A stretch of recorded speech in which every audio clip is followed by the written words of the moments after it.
Hey everyone, I thought I'd do a wee video today on kindness. You have to mean it to feel it. Now what I mean by that, I've written a lot about the physical benefits of kindness. When you be kind, because of how it feels, the feeling itself produces kindness hormones. And one of the things the kindness hormones do is they act directly on the brain. The wee area of the brain that's associated with fear, worry, anxiety, stress, the amygdala. Scientists found that if people are in an MRI scanner, they have, stress or fear induced in them so that you can see high activity of the amygdala. Once you introduce the kindness hormone there, the levels come massively down. And it's like turning down a dimmer switch, it's literally taking a dimmer switch the way you can turn down the intensity of a light by turning down the dimmer switch. So that's actually what happens in your brain when you produce kindness hormones. Now here, when I say you have to mean it to feel it, is the only way to get that effect is through how kindness feels.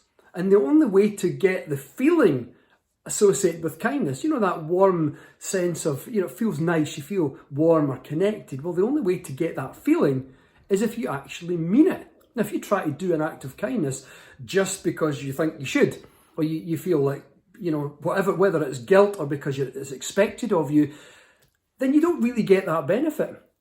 But if you do it because you actually mean it, and there's an honest, genuine, heartfelt sense behind it, then you will feel it. And then because you feel it, you will get the physiological, or in this case, the neurological effect. Does that make sense?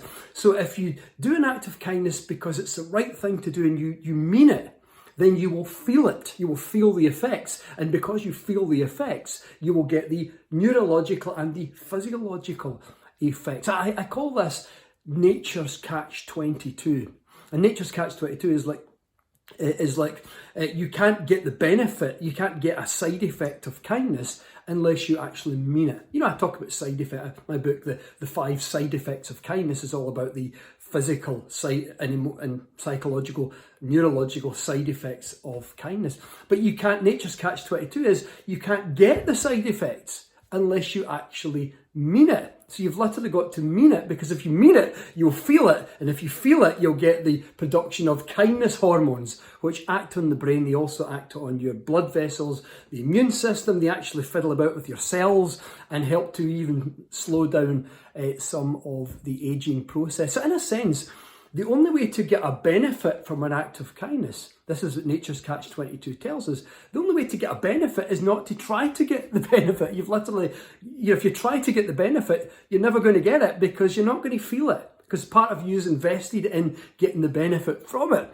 But if you do it because you actually mean it, then you'll feel it. If it's the right thing, if you feel it's the right thing to do, you're genuine and honest with it, then you'll feel it. And because you feel it, then you'll get the physical effect of it because you felt it. So you have to mean it to feel it, and if you feel it, you'll get the side effect of it. But you can't get the side effect of it if you don't feel it, because if you're not meaning it, you won't feel it. There you go, a lot of meanings and feelings and all, but I think you get my drift. You have to, if you do an act of kindness because it's the right thing to do, then you'll feel it. Then you'll feel it, and you'll get the neurological and the physiological benefit of it. And I thought I'd just post this video today because this is International World Random Acts of Kindness Week, and I'm just going to do a wee videos and post just to remind you that being kind is almost always the right thing to do. So wherever you are, have a great day, be kind, and remember, kindness is almost always the right thing to do.